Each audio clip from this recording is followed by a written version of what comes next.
ଆଜିଠାରୁ 25 ତାରିଖ ପର୍ଯ୍ୟନ୍ତ ଉପକୂଳ ଓ ସଂଲଗ୍ନ ଜିଲ୍ଲାଗୁଡ଼ିକ ପାଗ ମେଘୁଆ ରହିବା ସହ ସ୍ଥାନେ ସ୍ଥାନେ ହାଲୁକା ସ୍ୱଳ୍ପ ବର୍ଷା ହୋଇପାରେ।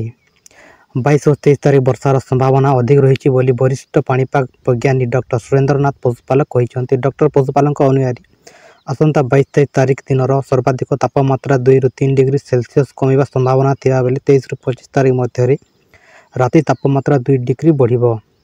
ସେହିପରି ଆସନ୍ତା ସପ୍ତାହ ପର୍ଯ୍ୟନ୍ତ କୁହୁଡ଼ି ହେବାର ସମ୍ଭାବନା ଅଧିକ ରହିଛି ବୋଲି ସେ କହିଛନ୍ତି। ସେ ଆହୁରି ମଧ୍ୟ କହିଛନ୍ତି ଯେ ରାଜ୍ୟର ଦକ୍ଷିଣ ଆଭ୍ୟନ୍ତରୀଣ ଅଞ୍ଚଳରେ ସର୍ବନିମ୍ନ ତାପମାତ୍ରା 21ରୁ 24 ତାରିଖରେ 4 ଡିଗ୍ରୀ ପର୍ଯ୍ୟନ୍ତ କମିପାରେ। ଫଳରେ ସମ୍ପୃକ୍ତ ଅଞ୍ଚଳରେ ଶୀତର ପ୍ରକୋପ ସ୍ୱାଭାବିକ ବଢ଼ିବ।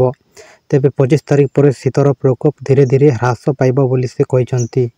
ଅପରପକ୍ଷେ ଭୁବନେଶ୍ୱର ଆଞ୍ଚଳିକ ପାଣିପାଗ ବିଭାଗ କେନ୍ଦ୍ର ପକ୍ଷରୁ ଜାରି ବୁଲେଟିନ୍ ଅନୁସାରେ ଆଜି ଖୋର୍ଦ୍ଧା, ନୟାଗଡ଼, ଗଞ୍ଜାମ, ଗଜପତି, ରାୟଗଡ଼ା, କନ୍ଧମାଳ, ସୋନପୁର, ବୌଦ୍ଧ, କଟକ, ଅନୁଗୁଳ ଓ ବଲାଙ୍ଗୀର ଜିଲ୍ଲାରେ ଘନ କୁହୁଡ଼ି ହେବାର ସମ୍ଭାବନା ରହିଛି।